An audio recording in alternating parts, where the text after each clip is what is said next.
Hello everyone, welcome back to another episode of r/ProRevenge. In today's episode, newly hired youth minister got me kicked out of church for no reason. I found out he had been screwing a deacon's wife and I helped the deacon ruin his life. Porno divorce. Before we get started, make sure to subscribe so you will never miss a video. So let's get started. Newly hired youth minister got me kicked out of church for no reason. I found out he had been screwing a deacon's wife and I helped the deacon ruin his life. About 6 to 7 years ago, I was a ministerial student at a conservative Christian college. I had attended the same Bible-believing church since I was a small child. It was large, about 1,000 members, but not a megachurch. This church had been an enormous part of my life for as long as I could remember.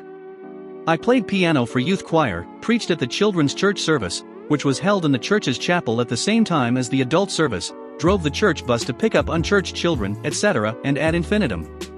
I did all of this for free, not even getting reimbursed for expenses. During my senior year in college, we got a new minister of music, education, and youth. This guy was as charming as an ice cream sundae with razor blades in it. I'll call him Mr. Charming. All of the deacons and their wives thought he walked on water. He was an authoritarian asshole. In his first meeting with the church youth group, he announced that he had been hired to straighten out the youth group. One of his favorite sayings was, "When I tell my disciples jump, the only questions they get to ask are how high and how far." The adults loved him and the youth hated him. Within a few weeks, half of the high school and college students, i.e., all of those without parents in the church, had quit coming to church. Most youth directors would have gotten into trouble over this, but he had the audacity to proclaim, in front of the entire congregation in the Sunday morning worship service, that he had eliminated all of the thorny ground from the youth group, a reference to the parable of the sower in the Bible, and the pastor and all of the deacons loved him for it. He didn't waste any time going after what he really wanted, the pastor's job.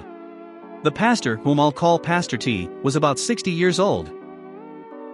Within a few weeks of Mr. Charming's arrival, rumors started circulating about Pastor's health. He was an avid runner and cyclist, and that he just didn't seem to be as mentally sharp as he used to be. He frequently quoted long Bible passages from the pulpit, entirely from memory without misstating a single word, sometimes in Greek or Hebrew. Worst of all, however, was the accusation that Pastor T was really too liberal for the church. In my denomination, it is the kiss of death to even be suspected of being a liberal. None of these accusations made any sense, but people kept talking about them. I have no idea why Pastor T didn't find out. Or maybe he did find out, and was just too scared to do anything about it. In some denominations, like Catholic or Methodist, the denomination assigns pastors/priests. Not my church's denomination. Each church calls the minister. This guarantees that every pastor always walks a razor's edge. The slightest slip and you're out. You don't even have to slip. Maybe you even do the right thing, and it still offends enough people. It doesn't take many, just a handful if they hate you enough. Then you're out. Or maybe, like Pastor T, some creep just lies about you and gets your job.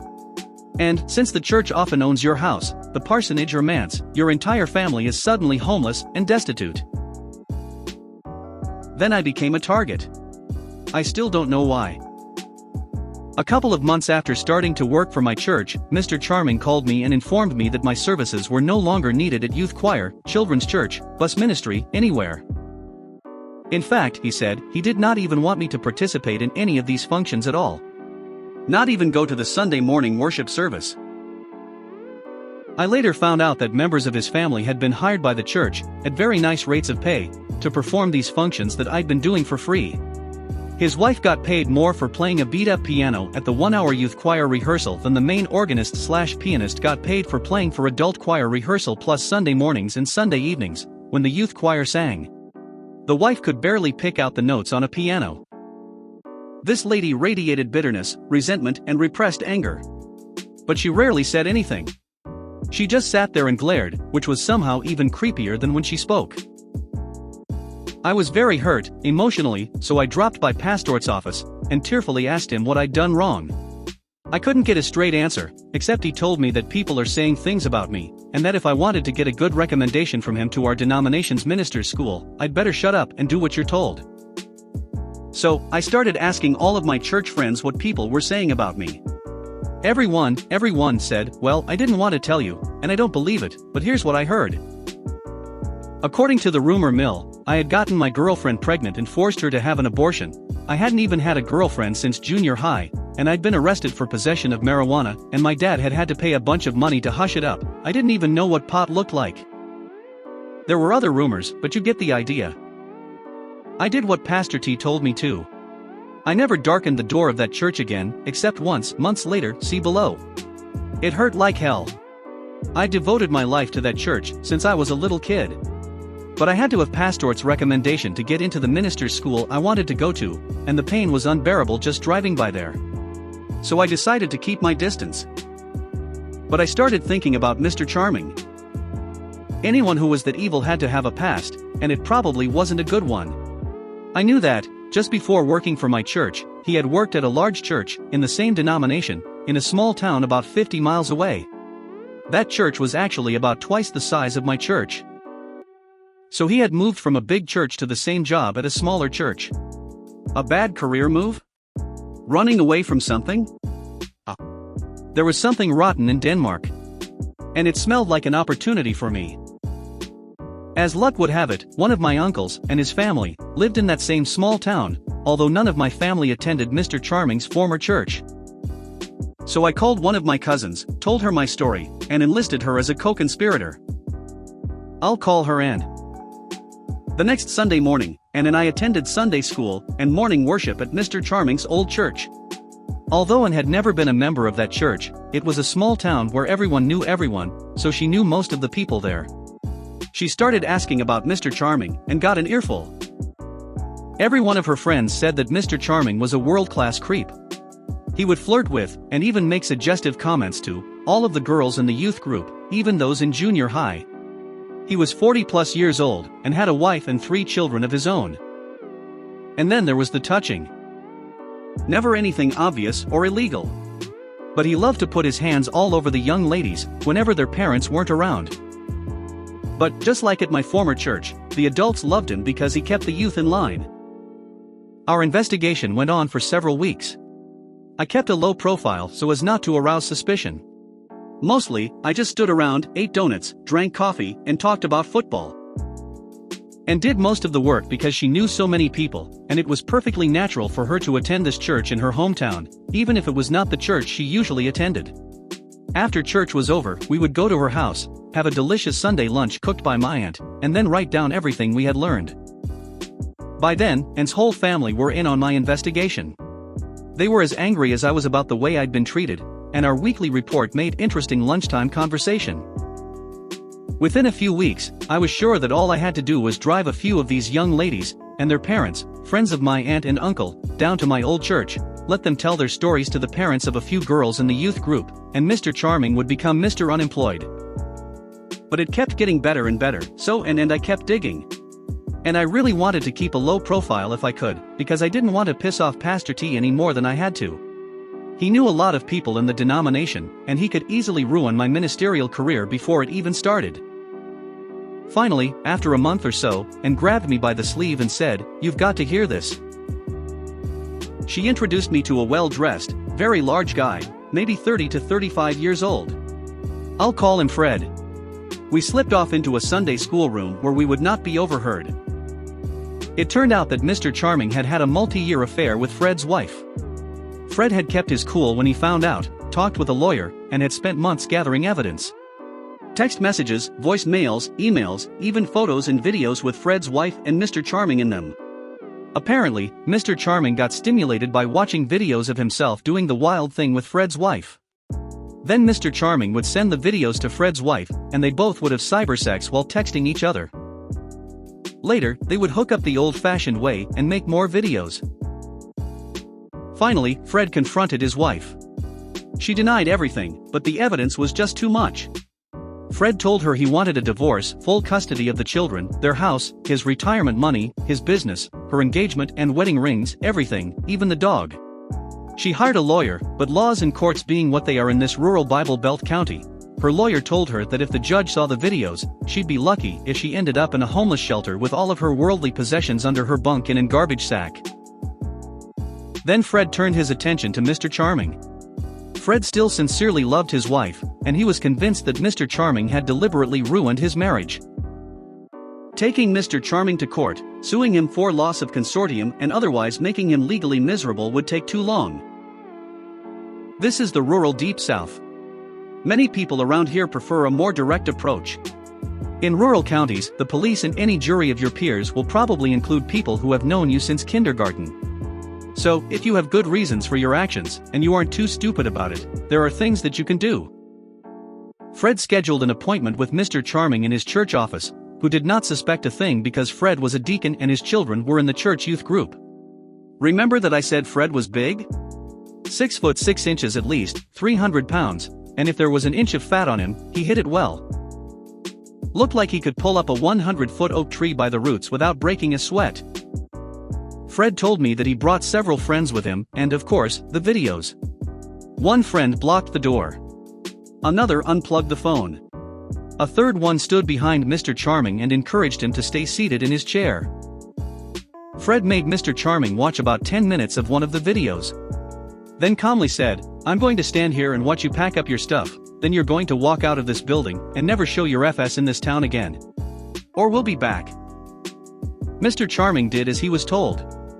A month later, he had a new job at another church, my old church, and started ruining another whole set of lives, including mine. Fred actually did not know where Mr. Charming had gone. He had been led to believe that Mr. Charming had moved out of state.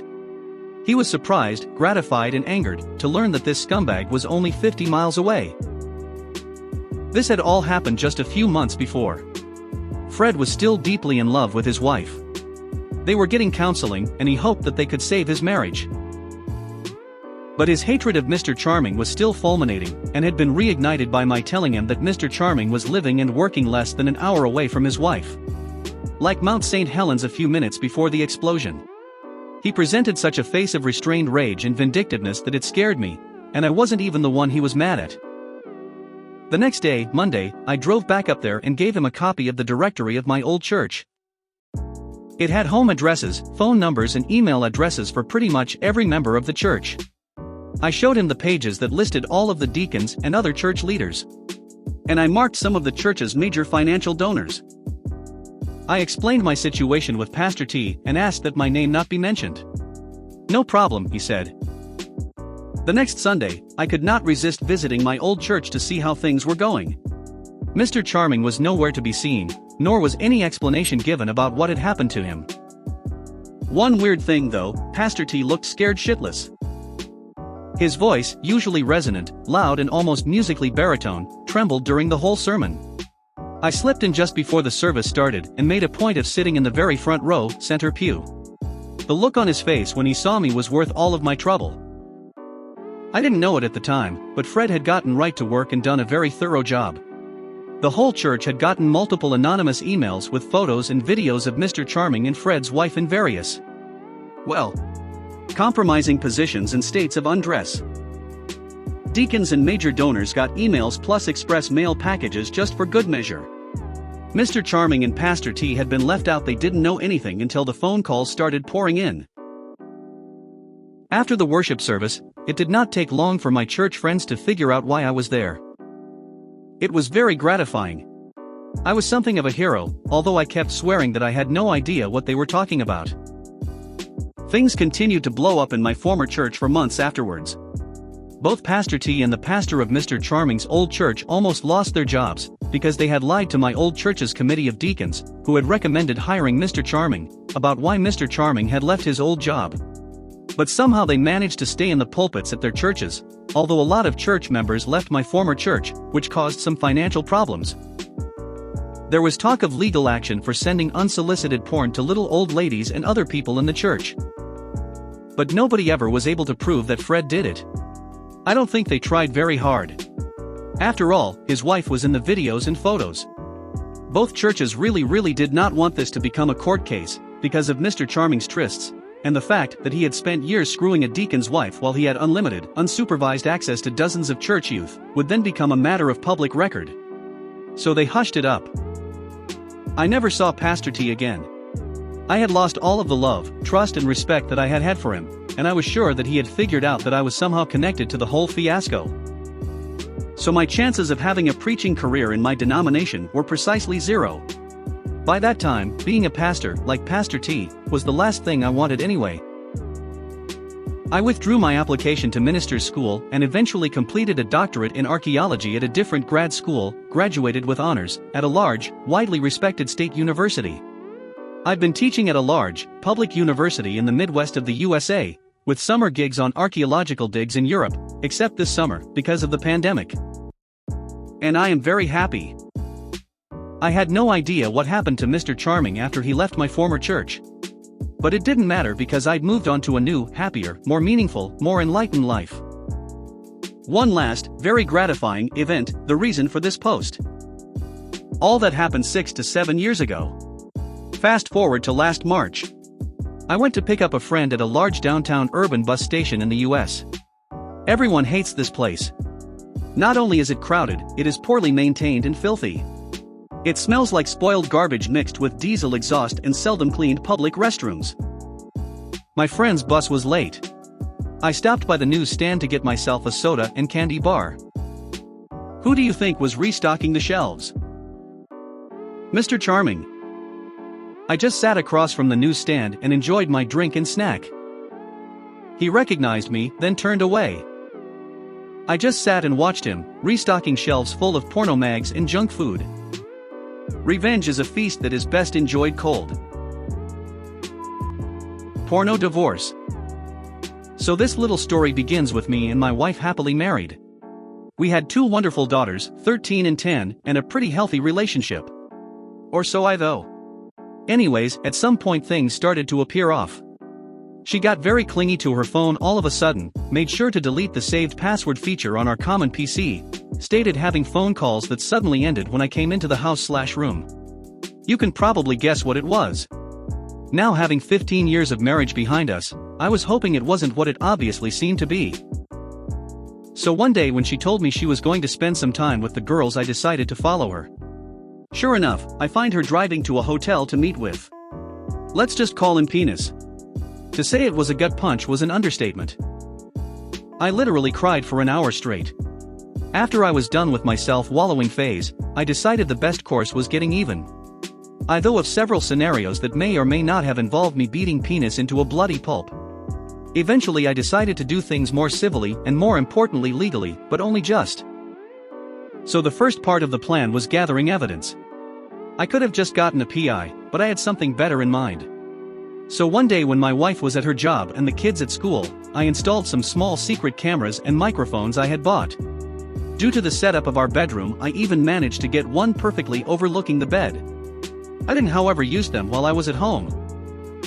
So a couple of days pass, when I proposed to my wife that the second to next weekend I should take the girls on a trip to land site that I will not reveal, and stay a night too. At this point I should also mention that due to her job being pretty demanding and frequently exhausting her, and just due to our various passions and talents, I was always the main caregiver. I more often than not was the one cooking. I took a far more active role in raising the girls and showed them a lot more patience and attention. I didn't spoil them or anything like that. So me going alone with the girls on a trip wasn't that weird. This part will also be very important later. So 2 weeks pass, in which time I get my affairs in order and contact a lawyer to write up a separation agreement that would involve me keeping residence and custody. I go on the trip, try to not give anything away to the girls and wait and see if Penis and my wife fall into the trap. When I returned I checked the recordings of the weekend, and sure enough it's a 36 hours fuck fest. When they weren't fucking, the dialogue was something even better. I found out that Penis had a wife, though more on her later. But even worse, they also talked about me. And besides the obvious sexual character assassination that I expected about how small my dick was, how I didn't satisfy her, etc., there was some really hurtful stuff, like her telling Penis some of my deepest secrets and shameful stories that I had only told her about, just so they could have a laugh. So at this point I didn't have any doubts on what to do.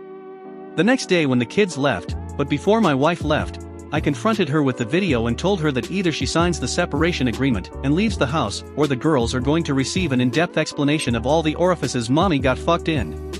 I wasn't gonna do that. Just to be clear, I love my daughters too much, but I put the threat there and she was too emotional to realize my bluff.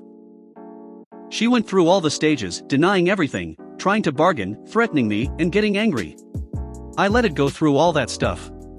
Eventually she signed the paper and she departed that very evening after she told her goodbyes to the girls. I didn't show or tell the girls anything graphic. I was always very honest with them, which is another reason why I was always the favorite parent, so I just said that mommy had been unfaithful. The younger took some time figuring it out, but that was made up by my older getting mightily upset. She had just gotten her first boyfriend, as I'm not sure the term really applies at that age, but she knew enough of the world to get pissed off big time. This would be important at a would-be custody battle, as though she did for the moment agree to give over custody. I feared, and I was right to fear, that she would try and fight me for the kids. What I didn't expect was for her to use her visitation rights to talk shit about me. Basically she started telling my younger about how it was all my fault for not forgiving her. Her lawyer even started demanding she receive custody. There was no way for her to receive money or the house as she was caught cheating, and in my state, that means quite a lot in divorce proceedings. So I finally activated my nuclear revenge plan. Enter trip to South Carolina. Why South Carolina? Simple. Fort Sumter. I really wanted my daughters to see it. I definitely did not go there because it is one of the last places where revenge porn isn't illegal, and where I could upload my wife and penis's escapades with no worries on Pornhub and other such sites, as you cannot be prosecuted for crimes that weren't illegal when and where they were committed. I sent the links to my wife's employer, her clients, and everybody in her line of work just to be sure, to Penis's wife and to his firm. Penis soon got a divorce. I feel sorry for his wife as she was an innocent victim in all of this, but I think it's better that she found out. As for my wife, this was the end of any chance to get custody. She soon got fired from her job of 8 years. And while the revenge porn part was a real dick move that did count in court, it being done in South Carolina, it wasn't illegal or prosecutable, so it could only be used as a minus about my personality. But with my wife unemployed and practically being blacklisted in her profession due to being on Pornhub, as well as the girls, or to put it better, my younger being told what to do by my older, stating they wanted to stay with me, there was no question on who would get the custody. Yes, due to her being unemployed, I got no alimony, but honestly I make enough money to sustain both me and the girls, so I don't care, and I'm good enough at caring for them, and they are old enough to allow me to have a full-time job. Several months later, my wife is still unemployed, though I do not know if it's from the porn or from the virus. The girls are growing up just fine, and don't seem to mind not seeing their bitch mother. The last time I communicated with my ex-wife was on Facebook, where she told me how I ruined her life and her relation to her daughters, but honestly I think she earned it. If you made it to the end of the video, thanks for watching. Don't forget to like, subscribe and share, and we will see you in the next video.